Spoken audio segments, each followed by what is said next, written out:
The funeral of Surgeon Ibrahim Akdemir, who became a martyr in Nusaybin, was buried in his hometown Diyarbakir. His wife Seval Akdemir said, "I will not cry to make those bastards happy. My husband came from Diyarbakir and I come from Mus. My father is a Kurd and I'm a Kurdish woman. We will not cry. We will not make those bastards happy. They are faithless. This is not a Kurdish cause." All of this is unclear. I told my husband that he should not go. But he said, "No, this cannot be the case." He said, "This is love for the country. This is a very different love. Are there not people like me?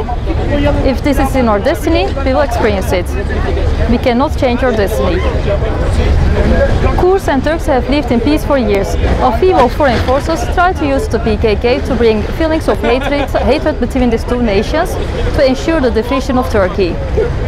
Kurds who resist the PKK are ruthlessly tortured or killed.